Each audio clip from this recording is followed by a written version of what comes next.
Howdy folks, RagingRaptor here and welcome to a bombshell of a video, because today we get finally the information about Battlepass Season 4. And they're all official infos, and my goodness gracious, you can see it in the background. See this tank here? Not this one right here, that's a Raptor 4. But this one, that is the K91 PT, the tank destroyer version of a K91. And beside him, we have the Kunze Panzer. Yes, boys and girls, you are going to be able to get those tanks. And that is in the new season of Battle Pass. Let's just dive in and we'll see how it goes. It is one season with 3 chapters. And each of those chapters are being focused on different vehicles. We have the E3, the 121, and the Object 705A. The biggest difference now will be with the new Battle Pass season. They will progress. Those different styles, they will progress. So those info is from Ricochet's info, which is the Polish news anchor. And you can see, first you have basically just this, then you have a little bit more 3D stuff, more 3D stuff, and then we have a Pokeball, as well as some true camouflage underneath it. Same goes for the Object 705A, as well as the 121. That is very cool. I do think so that Wargaming should maybe think about making those tanks a little bit, you know, I'd love if I could just decide myself, because I don't really like this stuff in front, you know. Give us the opportunity to give, so for example, camouflage underneath and maybe some other things. Oh yeah, by the way, it looks like Wargaming decided to change. Yeah, look guys. Wargaming changed the looks of the this shield over here on the gun mantlet. It doesn't look like a Pokeball anymore, probably because of legal reasons. Oh my god, Wargaming, that is so funny. But yeah, Wargaming, really, I'd love to decide what I want to have, because I really don't like those Ostketten, though they are too thick. And for example, here, I guess I don't really like this stuff on here. Like, it's a great idea that we have progression on the 3D styles, but you know, if we could decide ourselves where this different stuff goes, that would be epic, you know, that would be really epic. However, you're going to earn points, obviously, for the Battle Pass, and this is complete, it's not really different, but it is extended, and this is very good. Wargaming listened to our feedback from the community that we want to get points from Ranked, from Steel Hunter, from Frontline, and Wargaming listened. Now, in all of those game modes, you are going to be able to get different points amounts from those game modes, and this is great. You are going to have a point limit per tank as well, but this is going to be different, you know. Wargaming doesn't really set out to us yet how this is going to look like, because right now this is just some test values. But again, random battles, and except grand battles. I don't understand why not grand battles, you know, 30 versus 30, just say instead of top 3, top 5, or top 7, just double it. Top 6, you know, and boom, finished. Could be an option. But ranked battles are now included. That is epic. Then Steel Hunter will be included, and Frontline will be included, as well as daily missions. And this is how it looks. Ranked battles and randoms, this is just the progression as we have, you know. 7 points for a victory, defeat 5, and the top 3 XP, and then 5 and 3. That's great. Question will be, do the ranked battle vehicles, so the vehicles you use in ranked battles, also count towards a point limit, you know, where you have per tank? Because that would be a little bit annoying, because in ranked battles you usually play, I don't know, maybe 6 vehicles maximum. So I don't really want to juggle around with those vehicles, you know. I just want to keep playing the tanks I like the T100 LT, like the EBR maybe, STB1, Object 268 version 4, stuff like that, you know. So yeah. Then, Steel Hunter, we also have a progression. First place gets 5 points. Second to 5th place, 3 points. 6 to 15, 2 points.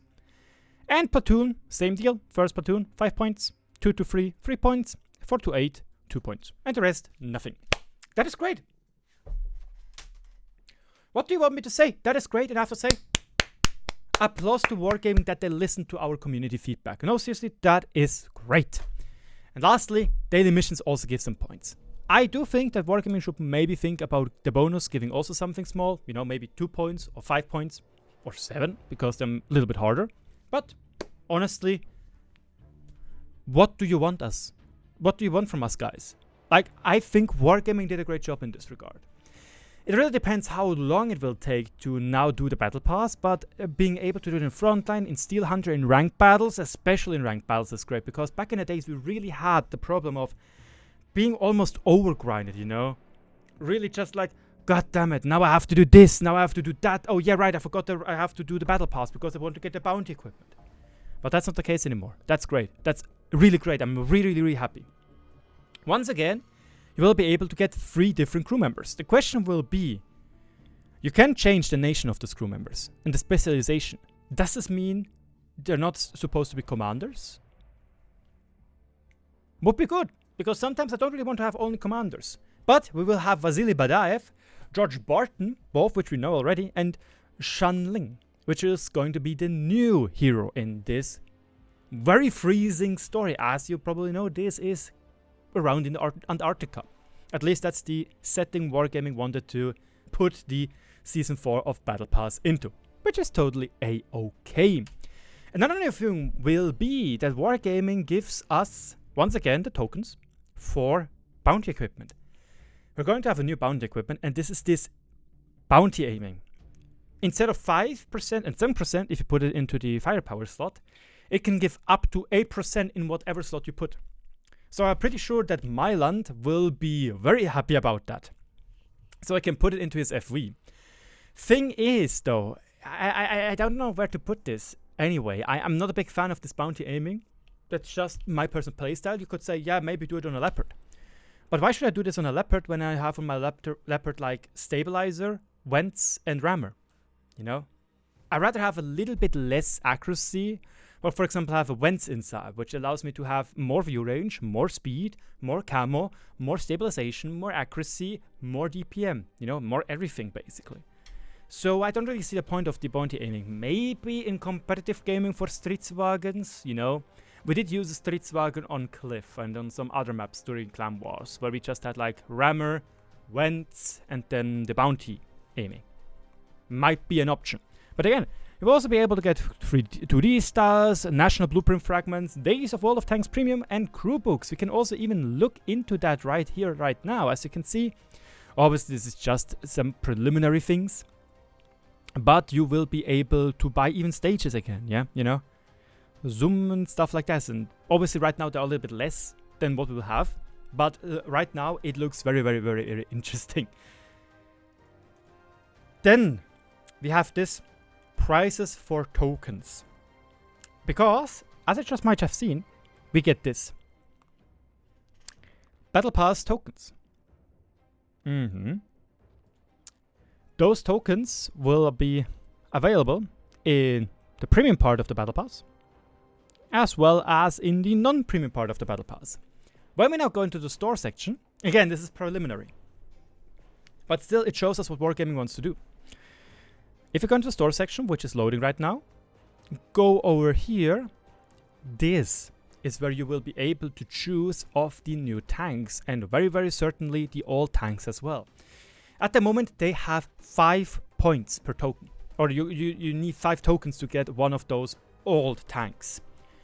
I really, really, really, really, really, really, really hope, and this is very important for gaming, please listen to the community contributor RagingRaptor here, because I'm very certain that all of you of my community will agree.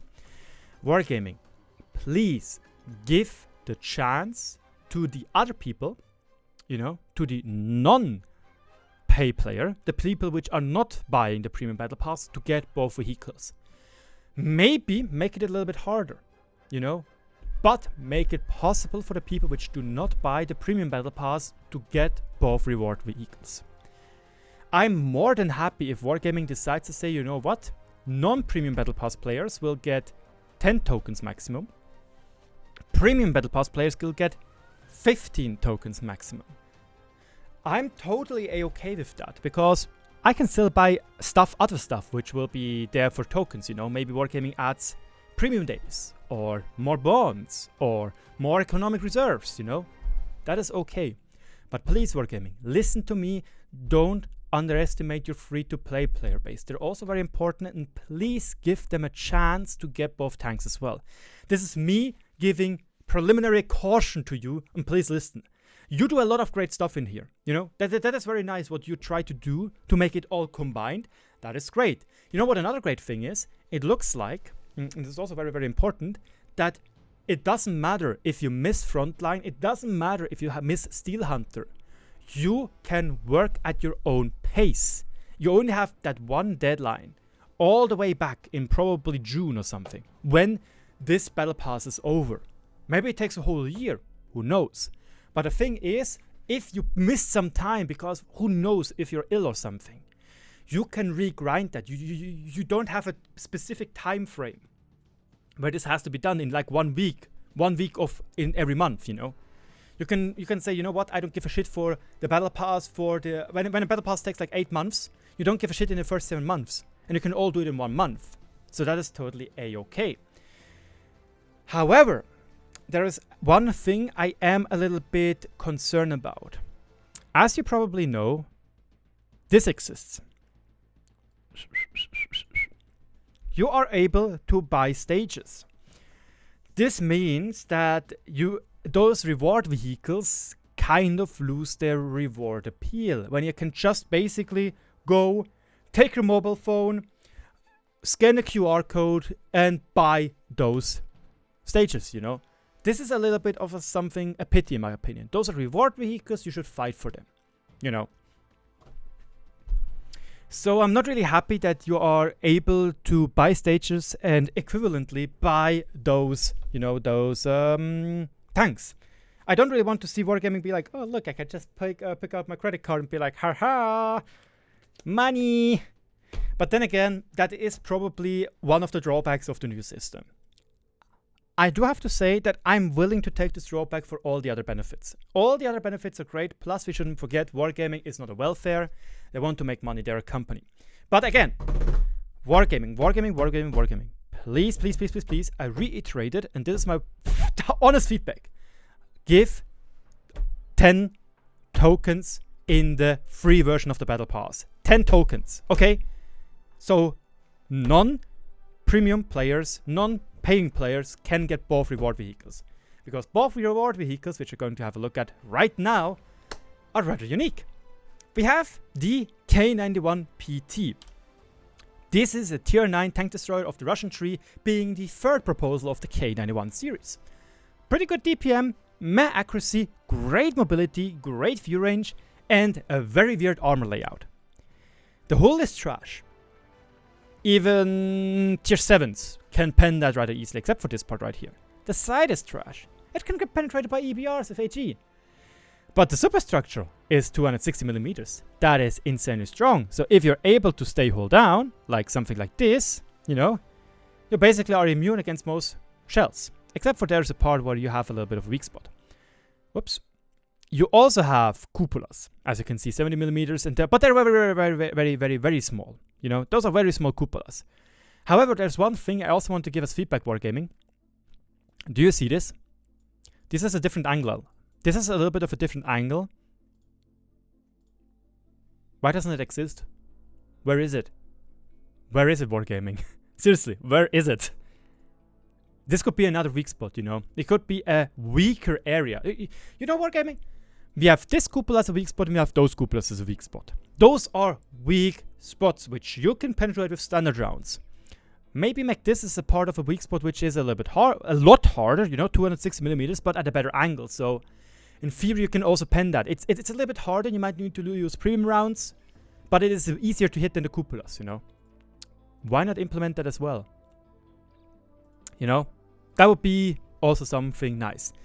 And the other vehicle is the Kunze Panzer, and this is the German tier 9 reward vehicle with a siege mechanic. Yes, boys. And the siege mechanic is weird. In the non-siege mechanic, you have great HP per ton ratio, great top speed, pretty decent terrain resistances, and great DPM, 2500. It's totally A-OK. Bad accuracy and bad aim time.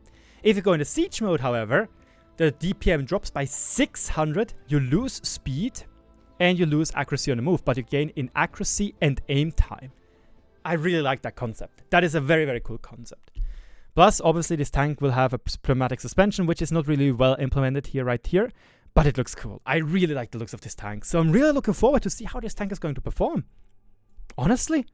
And yeah, armor, it's weak. So it can get penetrated by HE from the front. So rip this guy. But it looks unique and it looks very, very interesting. Really, really, really looking forward to this. So yeah, boys. Let's talk about this once more. I really, really, really like the idea of what Wargaming does right here.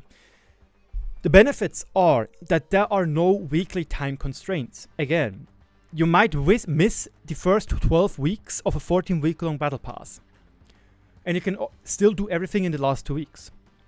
Second, it is nice that we can get points from ranked battles and from frontline and from Steel Hunter, la la la la la. That is nice. That is applause, because those were really big points we were talking about. However, again, Wargaming, make it possible for the free-to-play players to get both vehicles. Please, both vehicles for the free-to-play players.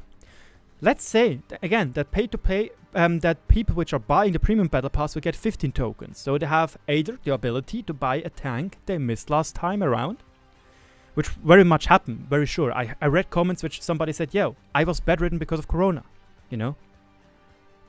So they can buy this tank as well. And the other problem is, in my opinion, that in theory, this is a reward vehicle and you can just buy it right now. So, but again, buying this reward vehicle is, in my opinion, a very, very, very small complaint when I see all the benefits right now we're having. So yeah. What do you think, guys? Let me know in the comment section below, and don't forget to write in the forums, giving your feedback. I'm honestly very happy with this Battle Pass iteration. We'll be looking forward to see what is going to happen and how Wargaming is going to give us the real numbers. But yeah, I'm very happy. I hope you are as well with my work. So don't forget to subscribe to be always up to date with everything World of Tanks related if you haven't already.